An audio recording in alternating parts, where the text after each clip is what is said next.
The recipe. I hope you haven't forgotten that while all this was going on, I was still stuck behind the screen on my hands and knees with one eye glued to crack. I don't know how long I'd been there, but it seemed like forever. The worst part of it was not being allowed to cough or make a sound, and knowing that if I did, I was as good as dead.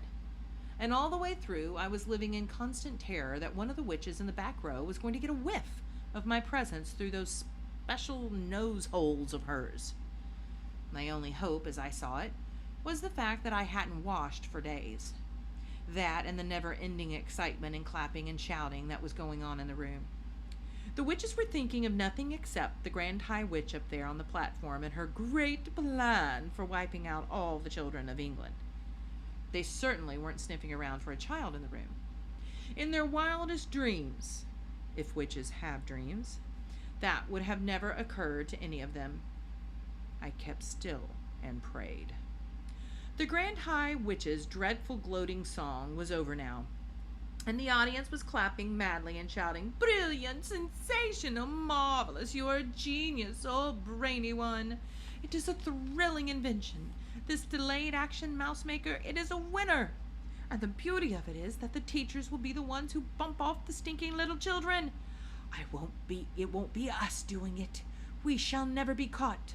"Witches are never caught," snapped the Grand High Witch. "Attention now! I want everybody's attention, for I am about to be telling you what you must do to prepare Formula 86 Delayed Action Mousemaker." Suddenly, there came a great gasp from the audience. This was followed by a hubbub of shrieking and yelling, and I saw many of the witches leaping to their feet and pointing at the platform and crying out, "Mice! Mice! Mice! She's done it to show us the brainy one has turned two children into mice, and there they are." I looked toward the platform. The mice were there all right, 2 of them, running around near the Grand High Witch's skirts. But these were not field mice, or house mice, or wood mice, or harvest mice. They were white mice. I recognized them immediately as being my own little William and Mary. "Mice!" shouted the audience. "Our leader has made mice to appear out of nowhere. Get the mouse traps, fetch the cheese." I saw the Grand High Witch peering down at the floor and staring with obvious puzzlement at William and Mary. She bent lower to get a closer look, then she straightened up and shouted, "Quiet!" The audience became silent and sat down. "These mice are nothing to do with me," she shouted. "These mice are pet mice. These mice are quite obviously belonging to some repellent little child in the hotel. A boy it will be for a certainty, because girls are not keeping pet mice." "A boy!" cried the witches. "A filthy, smelly little boy! I'll swipe him, we'll swizzle him, we'll have his tripes for breakfast." "Silence!" shouted the Grand High Witch, raising her hands. "You know perfectly well you must do nothing to draw attention to yourselves while you are living in the hotel. Let us by all means get rid of this evil-smelling little squid, but we must do it as quietly as possible. For are we not all of us the most respectable ladies of the Royal Society for the Prevention of Cruelty to Children?" "What do you suggest then, O brainy one?" they cried out. "How shall we dispose of this small pile of filth?" They're talking about me, I thought. These females are actually talking about how to kill me. I began to sweat. "Whoever he is not important," announced the Grand High Witch. "Leave him to me. I shall smell him out and turn him into a mackerel and have him dished up for supper." "Bravo!" cried the witches. "Cut off his head and chop off his tail and fry him in hot butter." You can imagine that none of this was making me feel very comfortable. William and Mary were still running around on the platform, and I saw the Grand High Witch aim a swift running kick at William. She caught him right on the point of her toe and sent him flying. She did the same to Mary. Her aim was extraordinary. She would have made a great football player. Both mice crashed against the wall, and for a few moments they lay stunned. Then they got to their feet and scampered away. attention again, the Grand High Witch was shouting. I will now give you the recipe for concocting Formula 86 Delayed Action Mouse Maker. Get out your pencils and paper. Handbags were opened all over the room and notebooks were fished out. Give us the recipe, oh brainy one, cried the audience impatiently. Tell us the secret. First, the Grand High Witch said, I had to find something that would cause the children to become very small very quickly. And what was that? Cried the audience. That part was simple, said the Grand High Witch. All you have to do is, if you are wishing to make a child very small, is to look at him through the wrong end of a telescope. Oh, she's a wonder, cried the audience. Who else would have thought of a thing like that? So you take the wrong end of the telescope, continued the Grand High Witch, and you boil it until it gets soft. How long does that take? They asked her. 21 hours of boiling, answered the Grand High Witch. And while this is going on, you take exactly 45 brown mice and you chop off their tails with a carving knife, and you fry the tails in hair oil until they are nice and crisp.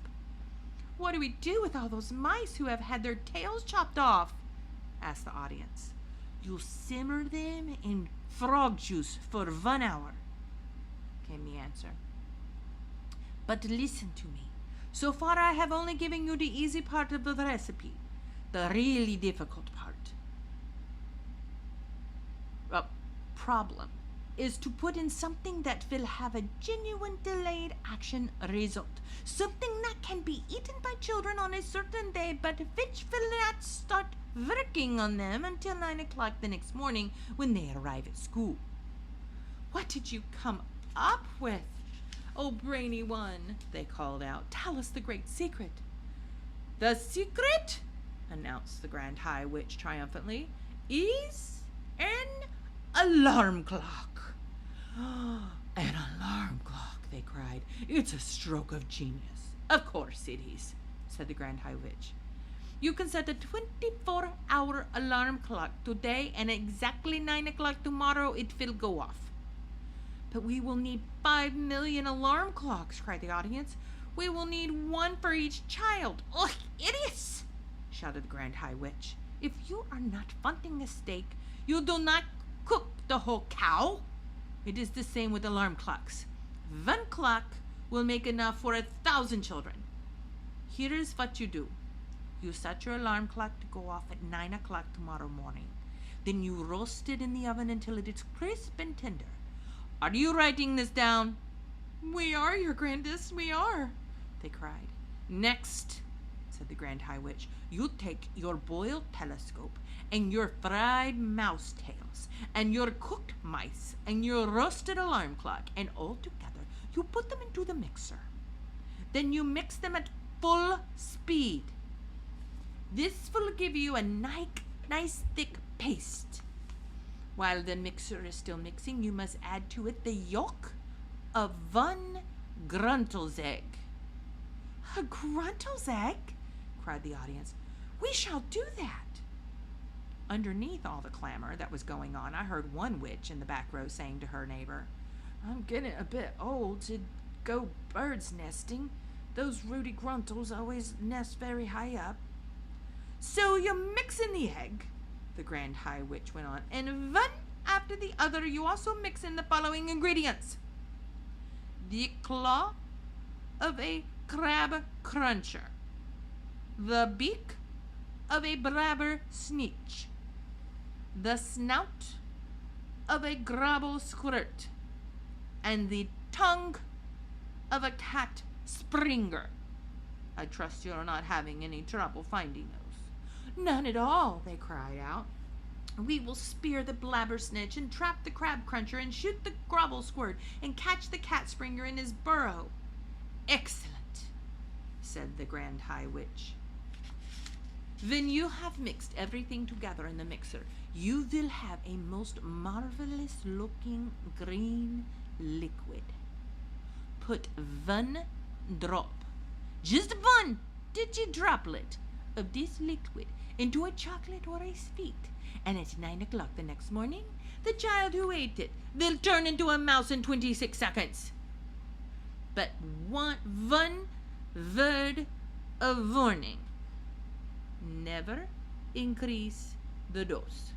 Never put more than 1 drop into each sweet or chocolate. And never give more than 1 sweet or chocolate to each child. An overdose of delayed action mouse maker will mess up the timing of the alarm clock and cause the child to turn into a mouse too early.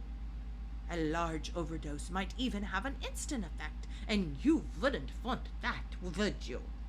You wouldn't want the children turning into mice right there in your sweet shops.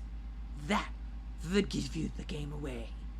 So be very careful. Do not overdose.